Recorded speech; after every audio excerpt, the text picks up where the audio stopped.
So, today's question is, can stories help you learn English? Let's get into it. Imagine this. You're sitting by a fire, listening to someone tell a story. You're pulled in by the characters, the suspense, the emotions. You're not thinking about grammar rules. You're not repeating vocabulary lists in your head. You're simply immersed. Now, what if I told you this is one of the most powerful ways to learn English? In this episode, we're going to talk about learning English through stories, what it looks like, why it works, what to watch out for, and how you can use it every day to move closer to fluency. First, what does learning a language through story look like? Learning through story isn't just watching movies in English or listening to podcasts and hoping some words stick. It's about using stories, narratives with characters, problems, and resolutions as your main source of language input. That could mean reading a graded reader, which is a book written at a certain language level. It could mean listening to a podcast that tells personal stories, like The Moth. It could mean watching a TV show with a strong narrative, something where you're following characters over time. The important thing is, stories aren't random. They have structure and context, and that structure helps you understand and remember the language much more deeply than isolated words or grammar drills ever could. So why do stories work so well? First, comprehension in context. When you meet a new word inside a story, you often guess the meaning from what's happening. You don't need a dictionary every time. Do you know how many words I know the meaning of, but couldn't exactly explain the meaning to you? But I can use it in a sentence correctly? That's the power of learning in context. Second, memory boost. Neuroscience tells us our brains are wired for stories. We remember narratives far better than disconnected facts. If you learn the word forest inside a fairy tale where a character gets lost in the forest, you'll remember it.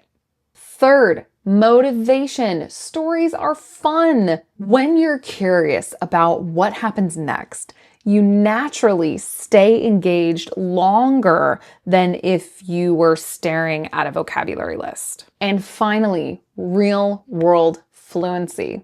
Stories show language the way it's actually used. Idioms, natural grammar, cultural references, all packaged in a way that's alive. Think about how children learn their first language. Bedtime stories, cartoons, daily conversations. They don't study a word of the day. They grow up surrounded by stories. But let's be real, there are some challenges. If the story is way too difficult, it can feel overwhelming. You might spend more time looking up words than actually enjoying the story. That's exhausting and discouraging. On the other hand, if you only enjoy the story passively without noticing the language, you might not learn much at all. And sometimes cultural references in stories can be confusing if you don't share the same background knowledge. That's why finding the right level of story is so important. Stephen Krashen, a famous linguist, calls this comprehensible input. The idea is simple. Your learning should be just above your current level, what he calls I+1. Here's a simple test. If you need to stop every sentence to check the dictionary, too hard. If you understand every single word without effort, might be too easy. The sweet spot is when you understand most of it, but you also notice a few new words or structures. That balance keeps you challenged without burning you out. Now, let's talk about two different ways to approach stories: intensive reading and extensive reading. Intensive reading means studying a short text very carefully. You look at vocabulary, grammar, and structure in detail. This builds accuracy and depth. Extensive reading, on the other hand, means reading a lot for pleasure without stopping too often. This builds fluency, speed, and comfort with the language. Think of it like exercise. Intensive reading is lifting weights, slow, focused, powerful. Extensive reading is jogging, steady, enjoyable, good for stamina. Both are valuable. The key is to balance them. So, how can you start using stories in your own English learning? Okay.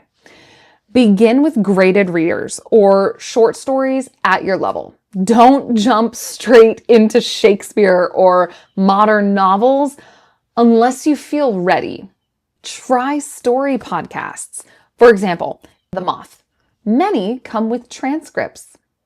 Check out The Fable Cottage for fairy tales you might already know in your native language. Watch TV shows with strong narratives, with subtitles at first. Check out Ollie Richards' short stories collection in English. It's designed for language learners by language learners.